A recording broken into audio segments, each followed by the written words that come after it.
it's like, it just says this server won't accept the, what's it called? It's not the short, SM, we'll look at it now. Okay. Yeah, we could look at it. Anyone want me to look at something on their machine that's broken?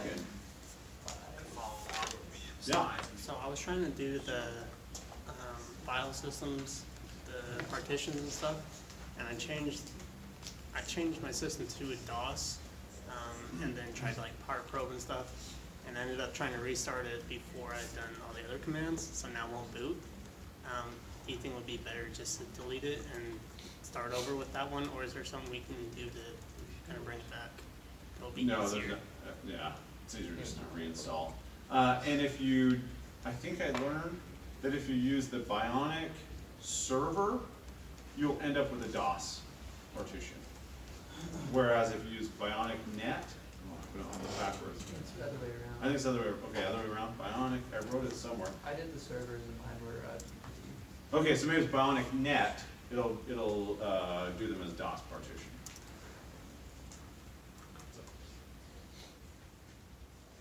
Other questions?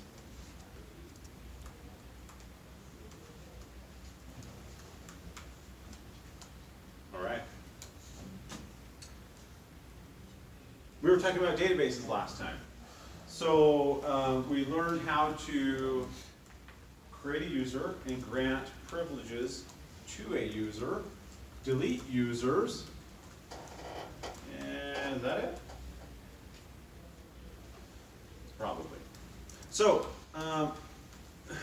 in order for us to, basically the assignment is just doing that, grant statements and so forth, making, there's another assignment that's related to accessing a couple of tables inside of your database. But once again, this is not, I don't want it to focus on the SQL, but I have to show you a tiny bit so that you can actually have some sample content to work with. So that's what I'm going to show for just a minute, some simple SQL statements. Okay, so I connect back in. I'm going to log back in. Now I'm logging in as Harry, -QL -U, Harry -P. That will prompt us for Harry's password. And then I can log in. I'm at the MySQL prompt. If I say show databases, now it doesn't even show me the MySQL database because Harry doesn't have access to that. Only the root user does. You may or may not see the information schema one, but we do see the Hogwarts database. So the very first thing we do is we say use Hogwarts. We show tables. There's nothing in there. So the first SQL command we need to look at is how I might create a database. So, create a table. Right, looked at creating a database. You say create table, and then give it a name, spells. And this is just going to be an integer, and the field name is called X. I'm not going over, you can spend weeks on this. But this just creates a very basic table for us called spells with one field.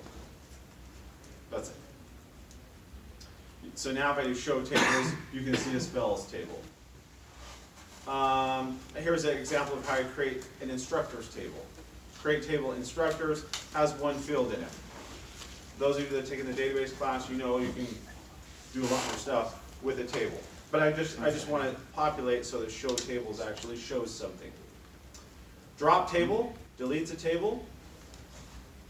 And then the other very basic one is now that I have a table, I don't have any content in it. I can see that by doing, this is the, you get paid big bucks if you know how to do select statements on a database, right?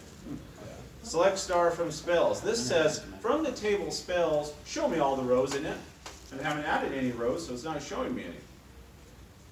So here's an example of how I might put rows into a table. Insert into spells the value 4. Or insert into spells in field X the value 5. So great, I added 2 rows. Once again, it gets a lot more complicated than that, but for this class, that's all we care about. We don't need to do much more complicated than that. Those inserted 2 rows for us. Now I do select star again, I can see those 2 rows. Another select statement, and this is about the hardest select statement I'm going to do. It says, just show me the row where x is equal to 5. So now I'm just seeing that row of my table. Delete from spells where x is equal to 5. I deleted the row where x is equal to 5. And now as I do that select statement again, you don't see any rows. I can insert another record, or row, however you want to say that. So now I have a bunch of spells in my table. The last thing we could do, so we did insert a record. We did delete a record. We did show a record. Now I can change a record or change a row. So this one, to do that, you can do the update statement. Update the table, spells. Set x equal to 55, where x is currently equal to 20. If you look up here, x was 20 for that second row. And I'm saying now change it to 55, and so I did. Update statement. Quit, and that was exciting. That was about as deep as we have to get into SQL that's outside of managing permissions for the database. Okay. Here's the more critical thing we have to do. We need to be able to connect to my database from a remote host. Eventually, on an assignment, this will be done from our web machine. Our web machine will eventually have to contact our database machine and pull values out of the database. So, first thing we're going to do is we need to make sure MySQL is set up so that remote hosts can contact us. So the port is open so that things are listening like we've done on any assignment we've done, right? We've done Apache, has to be on port 80. DNS has to be on 53. What else have we done? Oh, we talked about IMAP 993. You know, we talked about all these different services. So same thing with MySQL. It's on 3306. So if I do a netstat command on my DB machine, it does show that it's running on 3306, but it's only listening on the local host address. So that means it will only receive connections from localhost. If I want it to receive connections remotely, we need to change something. So we're going to go into this file, MySQL configuration file. And we're going to come down to where it says bind address, somewhere in that file, and we're going to comment it out. Put a hashtag in front of it. Then we're going to restart MySQL. At that point, if I do a netstat command, we should then it doesn't show the 127.0.0.1, it shows everything 3306. Awesome. Now we're listening to connections from the world. Was that easy? That was, yeah. But now we need to do some tests. That's how you enable remote connectivity. So now from the web server, I'm going to test to make sure I can connect to it. Okay, so,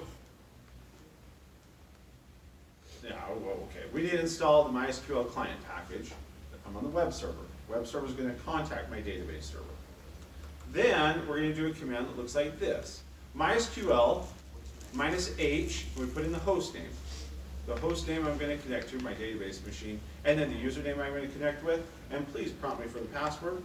Then I type in the password, and it says this error. Okay, when you get that error, what are you going to do? You can't answer, email your instructor. What does that error mean?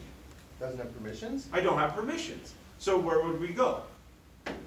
What statement are we looking to write? Grant statement. Probably, right? So let's double check. So might not be a connectivity, might be a permissions issue. Back on the MySQL server, go back into our permissions by doing MySQL -root p, make sure we're getting into the MySQL prompt, and then use MySQL. Let's look at our users. So, does that give us any information? Well, those users can only be connected with localhost. Yeah, these are users at localhost. So we need to add a user for whoever I was connecting with. I don't remember who it was now. Harry. I need Harry at this host to be allowed permissions. Okay. going to, we see Harry, localhost, awesome, using the grant statement.